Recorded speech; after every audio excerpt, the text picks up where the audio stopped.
and focused mainly on a business insurance, and they wanted to expand into a more customer service all-round insurance company, and we helped them with that transition. The National Health Fund had a problem gaining the trust of the Jamaican people in a government-based health system, and people were not registering, and they tried everything to get people to register. And then we assisted in coming up with a testimonial type campaign where we had people from all walks of life testify, and we did it across the entire media thing, press, radio, television, of people giving testimonies on the amount of money they were saving by having the health card for chronic illnesses, because that can be very expensive to be filling prescriptions for the same thing every month.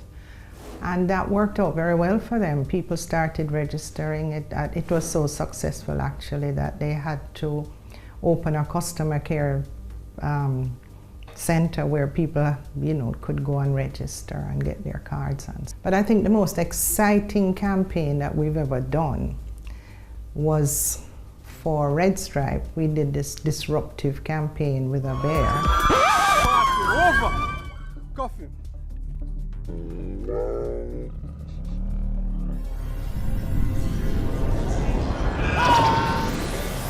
That caused a lot of buzz towards beer drinking. People either hated the bear or loved the bear, but it was a complete buzz. And we did a lot of disruptive things with the bear, having him appear at strange places, doing things, stealing beer out of the warehouse, whatever. That was very exciting and very successful. I think it drew attention to Red Stripe, and the company became very innovative by bringing out all these flavored beers and stuff. So that ended up to be a very successful campaign. I roll with the boss. Beer has been spotted! Everybody roll up! We are partners of a network, an advertising network called Worldwide Partners. And they're in like 120 offices around the world. And we have a meeting, an annual meeting. And when you go to these meetings and you're talking to your other partners, they're facing the same challenges that we're facing. And I don't know, I just think it's a changing world, and it's going to be very difficult to overcome some of the things. You just have to find innovative ways to work with it, I guess. There are a lot of young, ambitious people going into the marketing industries now, so a lot of the brand managers and the marketing officers are young people. They're enthusiastic, they're energetic, they don't seem to sleep. So a major challenge is trying to keep up with them. Another challenge is, as I said before, some of the media houses have become more innovative and they're offering services directly to the clients. The media houses can, for example, give you a discounted package because they have the wherewithal, and we can't do that. And a lot of times it's difficult to persuade them that we can't match these costs and stuff. Well, we have a very vibrant set of young people in here, and believe me, sometimes they themselves bring innovation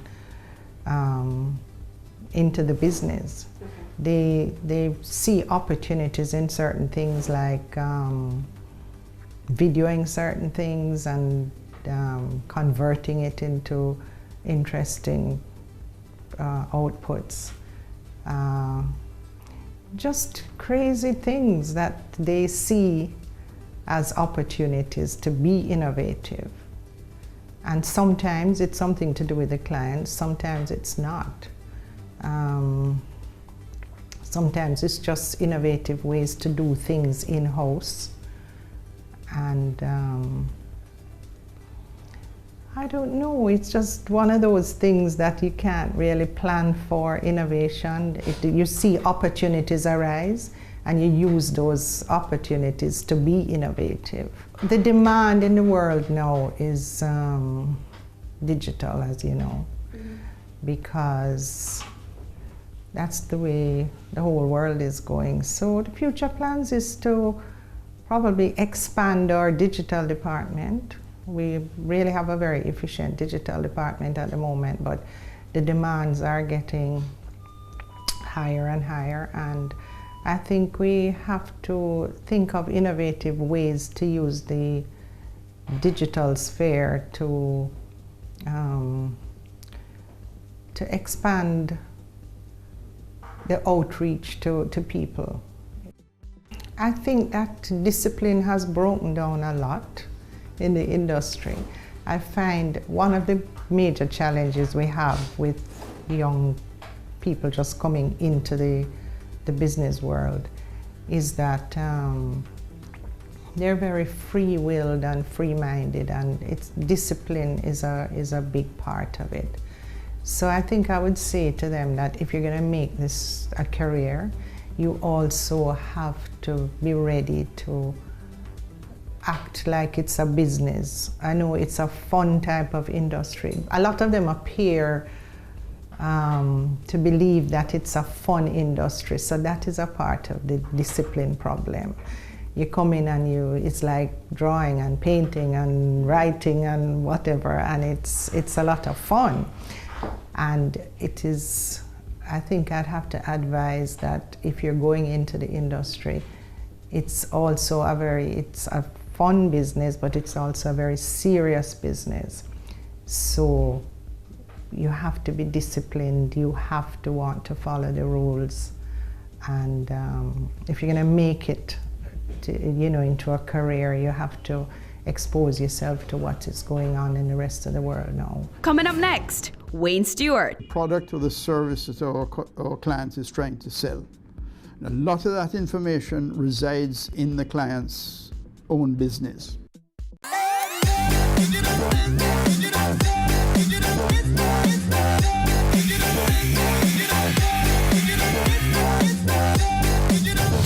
This week on Home Sweet Home, we go around Jamaica to visit a few of our most historical homes, each with their own little story. Our first stop, let's find out.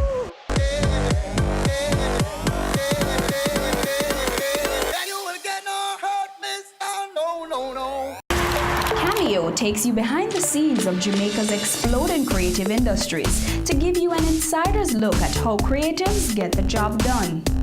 I'm really picky about how we treat our customers. As creative people, we went a little bit over the top. Each week, we interview innovators leading the charge in their industry.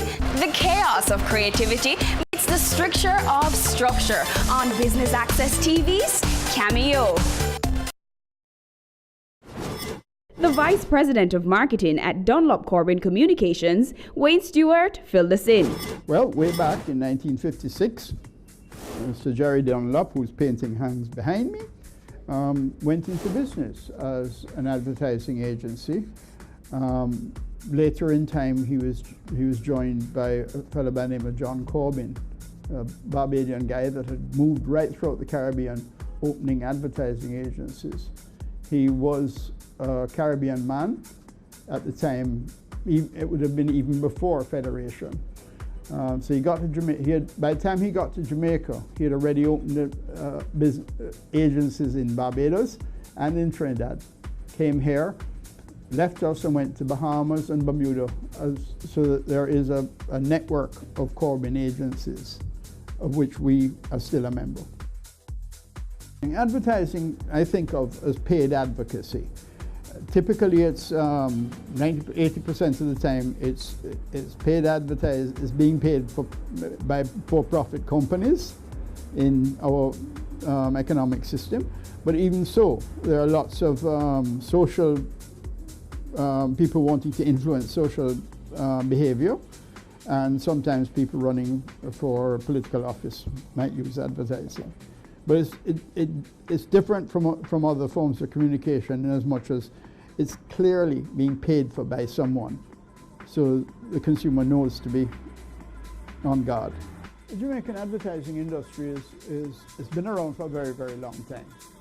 I think the first advertising agency was Macmillan.